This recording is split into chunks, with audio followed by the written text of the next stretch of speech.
Assalamualaikum teman-teman, seperti biasa sebelum mulai Mimin mendoakan semoga teman-teman semua selalu dalam keadaan sehat walafiat. Oke, kali ini kita akan melanjutkan Martial Master Paris Novel bagian 800. Bagi yang baru bergabung, selamat bergabung. Dan bagi yang belum subscribe dulu lah agar Mimin tambah semangat lagi nih bikin videonya. Oke, kalau sudah kita langsung masuk ke isi ceritanya.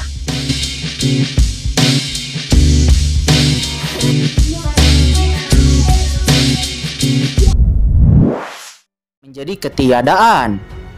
Ketika semua orang melihat adegan ini, hati mereka dingin dan terkejut. Dua putra suci besar dari Tianjuo, yang keduanya adalah jenius teratas kedua setelah Zhou Sheng, tetapi itu dibunuh oleh Qin Chen di tempat ini seperti ini. Ini terlalu tirani. Selanjutnya beberapa orang suci dari rumah Guanghan yang juga diketahui memiliki niat jahat, itu juga dibersihkan. Oke, ayo pergi. Setelah membersihkan kambing hitam di dalam tim, semua orang merasakan perasaan santai dan jernih. Satu persatu, mereka bangkit dan terbang di belakang Qin Chen, bergegas menuju ke kedalaman tempat percobaan. Saya tidak tahu seberapa luas tempat uji coba itu. Semakin dalam, semakin berbahaya jadinya. Semakin besar ruang. Di ruang itu, bahkan terdapat beberapa patahan yang berbahaya. Qin Chen menyapunya dengan mata dewanya dan melihatnya di beberapa tempat. Di patahan, ada banyak pecahan benua yang rusak, dan banyak dari pecahan itu tersisa setelah pertempuran kekuatan kuno, memancarkan atmosfer yang berbahaya dan kuat. Apalagi ada banyak monster di dalamnya, dan masing-masing sangat kuat. Semakin dalam kedalamannya, semakin kuat aura monster itu. Bahkan ada beberapa pena suci kuno dan beberapa harta karun yang tersembunyi di dalamnya. Namun Qin Chen dan yang lainnya tidak peduli. Harta di sini tidak peduli seberapa tinggi itu. Itu hanyalah harta hegemonik. Hal terpenting bagi Qin Chen dan yang lainnya sekarang adalah pertama-tama temukan putra suci ilahi dan yang lainnya dan raih kesempatan mereka. Kalau tidak, jika putra suci ilahi itu diizinkan untuk tinggal lebih lama di tanah harta karun, kekuatan mereka akan lebih kuat dan semakin banyak harta yang akan dikumpulkan. Qin Chen terus menghitung dan menggabungkan dengan informasi yang diberikan oleh Zhou Sheng. Menggabungkannya 2 per 2 dan setelah beberapa saat dia sudah sampai di pinggiran tanah yang berharga itu. Perhatian semuanya, ada reruntuhan harta karun di depan. Di sekitar reruntuhan terdapat banyak labirin ruang dan waktu. Kalian semua harus sangat berhati-hati. Tiba-tiba kehampaan di depan menjadi jarang. Dan di kedalaman gunung suci kuno yang luas, hamparan reruntuhan yang tak terhitung jumlahnya muncul. Reruntuhan ini sangat luar biasa, tak berujung, dan luasnya mencengangkan, dengan napas berdebar-debar. Namun sekilas reruntuhan harta karun itu tampak membayang seperti fata morgana, nampak seperti menghilang. Jika bukan karena Qin Chen mengunci posisi dengan cakram Gyo Qian Kun, dia tidak akan dengan mudah melihat tanah harta karun itu. Tempat misterius ini sepertinya menghilang, muncul dan menghilang dari waktu ke waktu, dan hanya dapat dilihat dengan cara yang khusus. Jika tidak ada cara untuk masuk. Di mana? Mengapa saya tidak melihat reruntuhan dan harta karun? Kata Su Yue, dia dan yang lainnya nampak bingung. Di mata mereka masih ada gunung suci tak berujung di depan mereka, namun tidak ada reruntuhan dan harta, dan juga tidak ada pemandangan fata morgana. Bahkan Zhou Sheng dan Wei Shiqing mengerutkan kening, mencari dengan hati-hati lalu berkata, "Kakak Qin, di mana tanah harta karun itu?" "Apa, kalian tidak bisa melihatnya?" kata Qin Chen. Dia sedikit terkejut. Dia kemudian memiliki pemahaman yang lebih dalam tentang harta ini. Selanjutnya di tubuhnya Yuan Suci menyapu, dan langsung memasuki tubuh dari banyaknya orang suci dari rumah Guanghan. Dan kemudian memungkinkan mereka memiliki kekuatan supernatural luar angkasa. Segera mata semua orang melihat reruntuhan dan harta yang tak ada habisnya, serta juga kekuatan yang menakutkan di depan mereka. "Kakak Qin, dengan mata Anda benar-benar dapat melihat lokasi sebenarnya dari tanah harta karun ini. Dan mungkin kami membutuhkan banyak usaha untuk benar-benar menemukan lokasinya. Kakak Qin memang kuat." Zhou Sheng dan Wei Shiqing nampak menarik napas dalam. Berdasarkan basis kultivasi mereka berdua, mereka seharusnya merasakan kelainan itu. Tetapi sebelum mereka dapat menemukannya mungkin membutuhkan waktu yang sangat lama. Tetapi Qin Chen Dia melihatnya secara langsung. Ayo, pergi dan masuk. Ini adalah reruntuhan ruang antara nyata dan ilusi. Selain reruntuhan itu ada banyak pantangan. Jika ingin masuk, pasti akan memakan banyak waktu dan tenaga. Tetapi sekarang, kalian semua mengikuti saya. Dengan cermat, kita akan memasukinya, kata Qin Chen seraya melepaskan aura suci yang kuat. Segera kekuatan ruang meresap, dan semua orang terlindung di dalamnya. Semua orang tidak tahu berapa banyak batasan yang telah Qin Chen langgar. Dan kemudian mereka semua mendarat diam-diam di reruntuhan. Di depan reruntuhan harta karun ada tanah yang sunyi dan terbengkalai. Qin Chen, Zhou Wusheng, Wei Shiqing, dan semua orang dari rumah Guanghan menapakkan kaki mereka di tanah. Nampak tanahnya juga sangat gelap dan keras. Dan terkadang juga banyak tulang belulang yang muncul di tanah. Ada tulang belulang yang menyerupai ras manusia, dan juga ada yang menyerupai binatang primitif. Dan ada juga yang menyerupai setan. Dan bahkan beberapa ras lainnya. Saya tidak tahu berapa banyak master yang telah jatuh di sini. Namun sangat disayangkan tulang belulang ini telah kehilangan auranya dan tidak memiliki nilai guna. Reruntuhan yang sunyi terbentang di kejauhan. Beberapa reruntuhan dan gunung kuno berdiri di reruntuhan. Bahkan ada sungai hitam. Namun sungai-sungai ini tidak mengalir dengan air, melainkan mengalir dengan rangkaian roh jahat. Dalam roh jahat ini ada banyak monster tirani yang tumbuh. Terdengar suara merintik. Qin Chen dan yang lainnya baru saja melangkah ke runtuhan. Dan segera di sungai panjang yang mengalir dengan roh jahat gelap itu, nampak ada kerumunan monster yang mirip dengan belalang terbang keluar dan berkerumun. Monster-monster ini adalah monster yang terlihat seperti Yasha. Masing-masing sekuat naga hitam yang kejam. Beberapa binatang Yasha yang kuat dapat bertarung melawan beberapa putra suci. 1 lawan 1. Apa ini Moskwe Yasha? Melihat binatang buas kuno seperti yaksa ini, banyak murid nampak menghirup udara dingin dan mereka merasa takut. Tempat ini terlalu berbahaya begitu mereka masuk. Itu adalah tempat berkumpulnya binatang Yasha yang legendaris. Bahaya, kita bersatu dan membentuk formasi besar. Binatang yaksa ini dikabarkan memiliki darah encer dari ras iblis. Dan mereka menggabungkan roh jahat dari tanah percobaan. Sangat sulit untuk membunuhnya. Semua orang harus menghadapinya bersama. Ayo bentuk formasi besar. Zhou Wusheng dan Wei Shiqing nampak meraung dengan liar. Binatang Yasha dikabarkan sebagai binatang purba yang sangat kuat, memiliki jejak darah ras iblis dan sangat ganas, yang merupakan salah satu binatang buas teratas di antara binatang purba. Itu telah punah di bagian lain di surga. Tetapi tidak menyangka di tanah percobaan ini itu masih hidup. Dan sebenarnya ada kelompok yang sangat besar. Untungnya Moskwe Yasha ini tidak memiliki cukup makanan di tempat percobaan ini. Dan mereka belum dewasa. Jika tidak, binatang Yasha top yang sebenarnya memiliki kekuatan puncak di tapair suci surgawi. Sekarang binatang Yasha itu terbang di atas langit. Dan banyak dari mereka membentuk pilar roh jahat hitam besar yang menembus langit. Dan mereka terbelah di udara mengeluarkan bayangan gelap. Kekuatan martial Saint. Zhou Wusheng meraung, tangannya seperti pilar surga, mendesak kekuatan terkuatnya. Seluruh sosoknya tampak seperti orang suci bela diri, menarik kekuatan banyak murid dalam formasi besar, dan napas yang menakutkan keluar dari tubuhnya, bergetar keras. Roh jahat dari binatang Yasha itu bertabrakan dengan roh jahat dari binatang Yasha itu. Boom! Pilar yang menyesakan bertabrakan, dan terdengar raungan yang menggelegar. Banyak ki yang mencekik, memercik dan jatuh ke tanah memancarkan bau yang menyengat. Bunuh. Memanfaatkan kesempatan itu, Wei Shiqing mengajak wanita suci dari rumah Guanghan untuk mendesak kekuatan Guanghan. Dan mereka semua bekerja sama untuk melawan binatang Yasha itu. Di saat melawan binatang Yasha itu, Qin Chen menyadari bahwa para jenius dari rumah Guanghan ini nampaknya lebih kuat daripada saat pertama kali memasuki tempat ujian surga.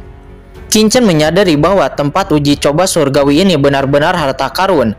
Dengan bakat kekuatan arogansi ini, bahkan jika mereka tidak memiliki harta apapun, selama mereka dapat tinggal di sini selama 3 bulan, setelah mereka kembali ke kekuatan masing-masing, dengan pena suci dari kelas atas surgawi, itu secara alami dapat menerobos ke ranah tapair suci surgawi dan menjadi landasan kota. Mata Qin Chen berkedip. Sayangnya Yu Qiansu tidak bisa masuk. Tetapi Chen Sisi dia masih memperbaiki rantai di cakram Gyo Qiankun. Dengan pondasi dan kekuatan Chen Sisi, selama dia bisa keluar dari cakram Gyo Qiankun, kekuatan Chen Sisi pasti akan sangat meningkat. Selain itu, napas binatang Yasa ini memiliki kekuatan ras iblis dan kekuatan ras iblis. Ini sangat konsisten dengan kekuatan rantai Chen Sisi. Jika Chen Sisi bisa menelannya, pasti akan menambah kekuatannya dengan cepat.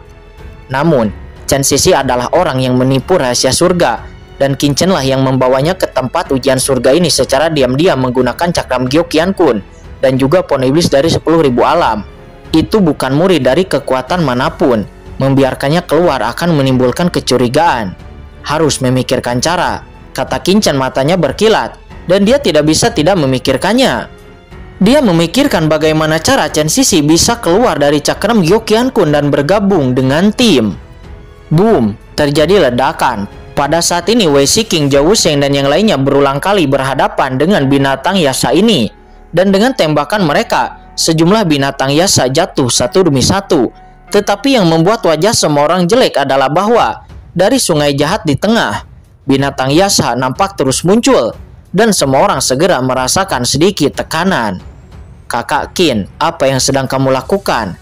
Ketika semua orang melihat bahwa Qin Chen tidak mengambil tindakan apapun, Qin Chen tampaknya sedang menghitung sesuatu, jadi mereka tidak bisa dapat menahan diri untuk tidak bertanya.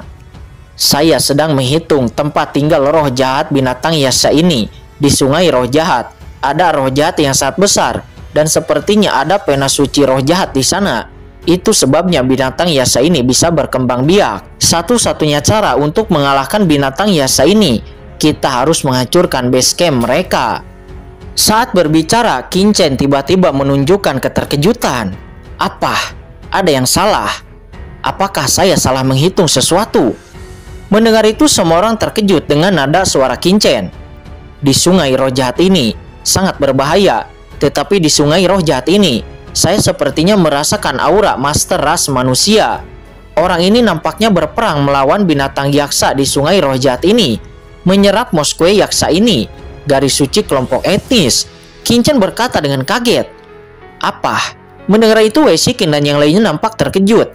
Ada master manusia di sungai roh jahat ini yang berperang melawan roh jahat yaksa dan juga menerap pena suci roh jahat. Master macam apa itu? Bagi orang-orang seperti mereka cukup sulit untuk hanya menahan serangan roh jahat yaksa ini. Namun seorang master manusia sebenarnya bisa memasuki sungai roh jahat ini dan juga memasuki sarang roh jahat yaksa. Apakah itu master kuat setingkat putra ilahi dan Qin Chen?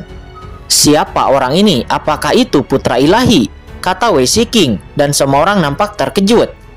Itu bukan putra ilahi. Sepertinya adalah seorang wanita. Napas ini sangat familiar. Mungkinkah dia? Kata Qin Chen. Di mata Qin Chen ada ekspresi kegembiraan. Ini adalah pertama kalinya semua orang merasakan kegembiraan seperti itu di mata Qin Chen. Tetapi ketika mereka melihat Qin Chen tiba-tiba datang ke sisi Murong Bingyun dan berkata dengan penuh semangat, Bingyun, biarkan aku bertemu dengan seseorang. Semuanya kembalilah secepat mungkin. Kata Qin Chen. Setelah mengatakan itu, dia langsung membungkus Murong Bingyun dan langsung naik ke langit. Boom, Qin Chen dalam bentuk listrik membawa Murong Bingyun dan bergegas menuju sungai roh jahat, di mana sarang roh jahat Yasa terletak. Qin Chen, hati-hati! Wei Shiking dan yang lainnya berteriak, dan Qin Chen bergegas ke sarang binatang Yasa yang sulit untuk dilawan bersama, membuat mereka gelisah. Tetapi sesaat berikutnya mata semua orang menunjukkan ekspresi terkejut dan mereka melihat Qin Chen berlama-lama di sekitar tubuhnya Yuan Suci yang menakutkan, menjaga Murong Bingyun dan meledakkan seluruh tubuhnya ke dalam pasukan roh jahat Yasa. Buku asal-usul kumpulkan untukku, tinju tak terkalahkan, asal mula segala sesuatu, kata Qin Chen seraya meledak dengan pukulan, dan kekuatan yang sangat tirani keluar dengan keras, seolah-olah gunung suci kuno menabrak lautan. Di mana tinju suci itu jatuh, energi mengerikan dilepaskan dalam riak. Saat ini banyak roh jahat Yasa tersapu oleh riak ini, dan mereka dipotong-potong, berubah menjadi bubuk debu, dan berubah menjadi roh jahat murni, berterbangan di sana. Di atas sungai roh jahat, Yasa roh jahat yang tak terhitung jumlahnya diguncang oleh Qin Chen, berubah menjadi ribuan roh jahat Yasa, dan mereka tersebar ke segala arah. Dan kemudian tiba-tiba Qin-chen tenggelam ke dalam sungai roh jahat. Di sungai panjang roh jahat, napas dingin yang tak terbatas menyapu. Murong Bingyun hanya merasakan kekuatan dingin merembes dan seluruh tubuhnya menggigil. Dia menjadi pucat dan menatap Qin-chen dengan marah lalu berkata, "Qin-chen, apa yang akan kamu lakukan? Tidakkah kamu ingin membunuhku?" Kata Murong Bingyun. Dia sangat curiga bahwa Qin-chen membawanya ke sini sendirian adalah untuk membunuhnya. Dia berpikir liar dalam benaknya bagaimana keluar dari situasi ini, tetapi tidak peduli bagaimana dia memikirkannya. Dia nampak sedikit putus asa. Di hadapan Qin-chen, pria itu seperti monster. Dia tidak bisa menggunakan cara apapun. Di hadapan kekuatan absolut, dia hanya bisa berdoa agar Qin-chen tidak melakukan apapun terhadap dirinya. Membunuhmu? Jika aku ingin membunuhmu, bagaimana aku bisa menggunakan begitu banyak metode merepotkan? Jika aku ingin membunuhmu, aku bisa membunuhmu di dunia luar secara langsung. Aku membawamu ke sini karena alasan lain. Selama kamu bekerja sama dengan baik, pikiran ada pada Anda. Demi asal kita yang berasal dari benua Tianwu, selama Anda patuh kepadaku, aku akan menyelamatkan hidupmu, kata Qin-chen. Dia berkata dengan dingin. Jika kamu tidak ingin membunuhku, lalu apa tujuanmu membawaku masuk ke sini? Atau apakah kamu ingin melecehkanku? Tiba-tiba Murong Bingyun sepertinya memikirkan sesuatu dan wajahnya tiba-tiba menjadi pucat. Kamu. Dia menggigit bibirnya dan wajahnya menjadi jelek. Qin-chen, sudah kubilang aku bukan wanita seperti itu. Kamu seharusnya tidak memikirkan terlalu banyak. Ketika dulu berada di tanah suci Danau Giok, ketika kamu melecehkanku, ketika kamu melakukannya, aku belum memintamu untuk menyelesaikan akun. Tapi, jangan. Murong Bingyun nampak sangat menyedihkan dengan air mata di sudut matanya, ketakutan dan kemarahan. Ada apa denganmu? Qin-chen tiba-tiba melirik Murong Bingyun dan melihatnya dengan tangan menutupi dadanya, seolah-olah dia telah dilanggar. Dia tidak bisa menahan diri untuk tidak berkata, "Siapa yang menyukaimu?" "Apa maksudmu?" kata Murong Bingyun. Dia tiba-tiba meledak, matanya memelototi Qin-chen. Wajahnya yang cantik penuh dengan keluhan. Tubuh roh alaminya selalu menjadi fokus perhatian sejak dia masih muda. Apakah itu di istana berkabut atau di istana Guanghan? Kapan dia begitu dihina oleh seorang pria? Qin-chen mencibir. Setelah suaranya jatuh, dia datang ke dinding batu di bawah sungai roh jahat. Kemudian melontarkan pukulan dan segera membuat lubang di dinding batu, lalu melemparkan Murong Bingyun masuk ke dalam. "Kamu tetap di sini. Aku akan kembali. Aku tidak akan membunuhmu. Tetapi jika kamu mati di tangan iblis Yasa ini, kamu tidak bisa menyalahkanku," kata Qin-chen. Setelah mengatakan itu, dia menembak langsung dan menempatkan berbagai batasan di dinding batu. Baru setelah itulah dia mengguncang sosoknya dan kemudian melesat jauh ke dasar sungai roh jahat. Kemana kamu mau pergi? Kamu meninggalkanku di sini sendiri. Apakah kamu masih manusia?" Murong Bingyun berkata dengan ngeri. Qin-chen melemparkannya ke dasar sungai gelap roh jahat, sarang iblis dari iblis Yasa. Dan dia tiba-tiba berteriak dengan histeris. Namun pada saat ini Qin-chen mengabaikannya dan dia sudah mencapai dasar sungai. Sesaat berikutnya, ruang di sekelilingnya menyala dan Chen Sisi sudah muncul di samping Qin-chen. "Chen Shao, apakah kamu akan menimbulkan masalah jika kamu melakukan ini?" tanya Chen Sisi dengan sedikit khawatir.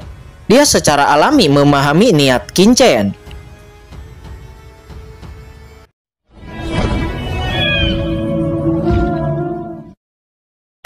Oke guys, sudah dulu ya. Jangan lupa subrek biar lanjut terus ceritanya. Bagi yang sudah subrek, mudah-mudahan dimudahkan rezekinya. Mimin undur diri. See you next and goodbye.